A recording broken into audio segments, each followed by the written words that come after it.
Hey everyone, happy Sunday, October the 5th, 2025. This knucklehead's back. It's Hunter. Welcome back to Weather on the Go, all your weather coverage. We're going to be talking about the weather pattern across the United States, especially as we go here into the new week, as major changes are in the offing with our temperatures, and we're going to be introducing precipitation for areas that have been so dry as of recent. We're also going to be looking at your tropical update at the end, so make sure to subscribe to the YouTube channel, turn on the post notification bell to all so you get all my videos and live streams here when I do post them. Like the video, give it a thumbs up, and of course share it with a friend, family member, and on social media. It helps to get the word out to as many people as possible.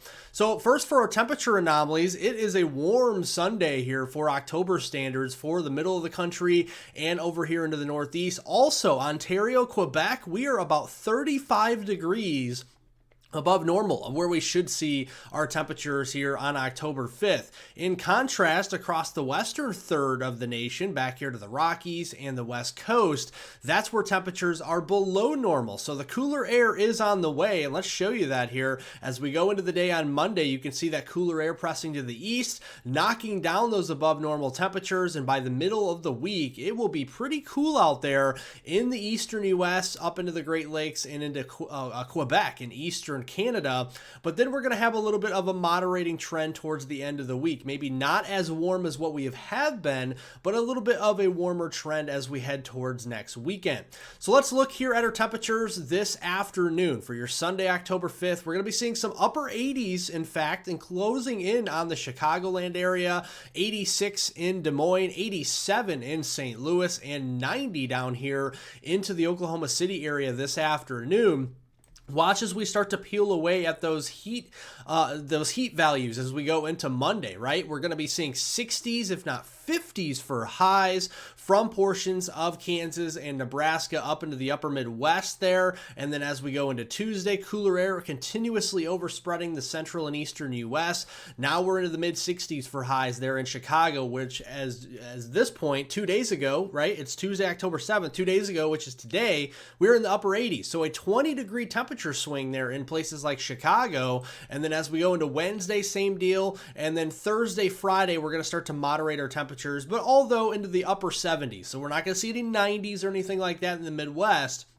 You'll have to go down to Texas to see that by the end of this upcoming week. So as we're cooling our temperatures off during the day, well, you can only expect our temperatures are going to be cooling off at night. So Monday morning, heading off to work, heading off to school, going to be a mild start, even some record warm lows into northern Michigan there in the mid area, near 60. And then as we go into Tuesday morning, look at that widespread 40s and 50s for lows, opening up those windows. And then might be too cold for the windows to be open as we have some low 30s into northern portions of Minnesota, northern Wisconsin, and the UP of Michigan, and that could provide the threat for frost and freeze conditions by Wednesday morning, and then that will transition over into the Northeast where more frost and freeze conditions are possible there for Thursday morning. And then as we go to the end of the week, we moderate our temperatures a little bit during the mornings with 40s and 50s again. Let's start in the eastern U.S. We'll go to the central U.S. next, then the western U.S. after that with your detailed weather outlook here. This afternoon, plenty of sunshine to go around across the Ohio Valley up into the Northeast, maybe a few higher level clouds. A lot of our cloud cover is going to be down here, thickening and lowering here across the Southeast with some showers and storms near the Gulf Coast. As we go through this afternoon, some of those showers and storms overspreading areas of Georgia, Alabama, Mississippi, and Florida. And then as we go into your Monday, we're going to have a few more clouds over there into the Northeast, stretching down into the Mid-Atlantic. I think areas that have the most sunshine will be Virginia, Maryland, here into Delaware, where we could be seeing plenty of sunshine through the day on Monday. Clouds overspreading the Northeast, again, more of a mix of sun and clouds there on Monday. Now going here into the central United States this afternoon, we are going to be seeing some cloud cover up across the northern U.S., so the northern plains, upper Midwest, cold front coming through. That's that cold front that's going to be bringing us the cooler air, and you can see along it, we're going to be seeing some showers and isolated thunderstorms, a few stronger thunderstorms with some smaller hail and some frequent lightning, maybe possible gustier winds as well. And then as we go through the evening hours, we're going to see that rainfall overspreading areas like La Crosse, Des Moines, Omaha, and Kansas City, stretching down there just to the west of Wichita as we go into overnight. Heading off to work or school on Monday, might need to pack an umbrella for areas here near Des Moines, Kansas City, and Omaha, Lincoln, Nebraska, where we're going to have a chance for showers and storms. And we're going to increase the cloud cover throughout the day in Chicago and also into St. Louis on your Monday, and that could give way to showers and storms later in the day, especially late afternoon, evening hours here for rush hour there for Chicago, St. Louis, and Indianapolis going into Monday evening.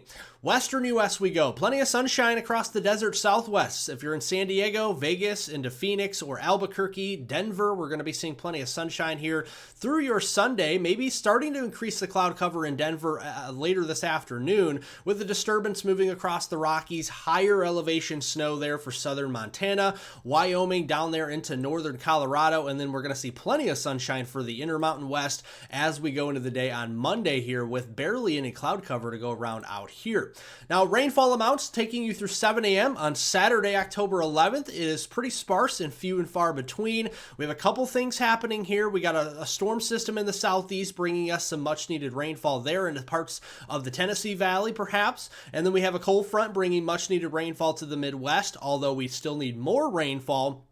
There's going to be enough rainfall for some alleviation of the drought there, and then across the west, maybe some rainfall there as well. In snowfall department, we are looking at some snow, mainly in the higher elevations there of Montana, Wyoming, and northern Colorado, a few inches. We look to our friends to the north, right, into western Canada, British Columbia, Yukon, the Northwest Territories, and Alberta, even up there into the United States and Alaska. We are seeing a lot of snowfall there in feet in higher elevations, so it is definitely starting to gather with the snowpack further to the north. Now let's look at our pattern as we go into the following week. This is mid-October now. This is Monday, October 13th through Friday, October 17th. We got that ridge, a little bit flatter down here, centered across northern Mexico and the Rio Grande of Texas, although we're still seeing some building heights across the eastern U.S., and that means warmer temperatures to go around from the southern plains and Texas Hill Country all the way up here towards Lake Michigan and the Illinois Valley. We're going to be seeing above normal temperatures between Monday, October 13th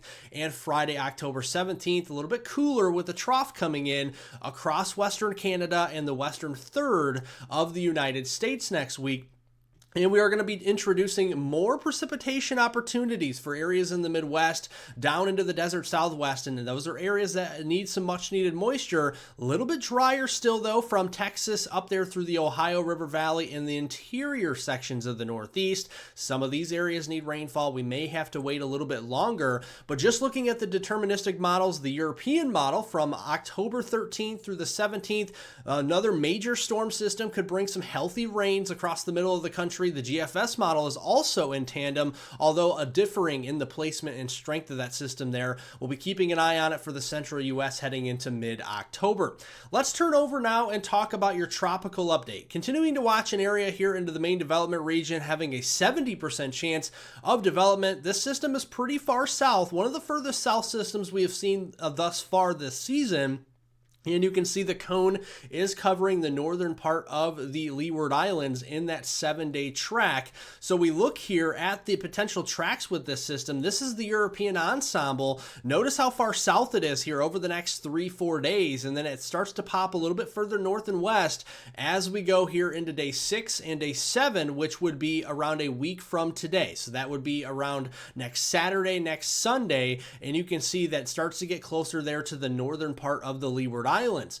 Now, a little bit further south and stronger of members is the GFS ensemble. Now, keep in mind, the GFS has a tendency to be a little bit biased on the strength of these systems here, as well as a little bit further south. So be keeping an eye on that as we go here into the next few days for trends, but not to be too disagreeing with the GFS ensemble, because of the thermodynamic space here. We have a lot of warm water temperatures here right around the Leeward Islands and just to the north. So it's not impossible that a stronger tropical system could come out of this. But I was just kind of pointing out the bias of the GFS ensemble models, how they kind of trend a little bit stronger early on and maybe trend weaker as time goes on here. So we'll be keeping an eye on that as we go through the week ahead.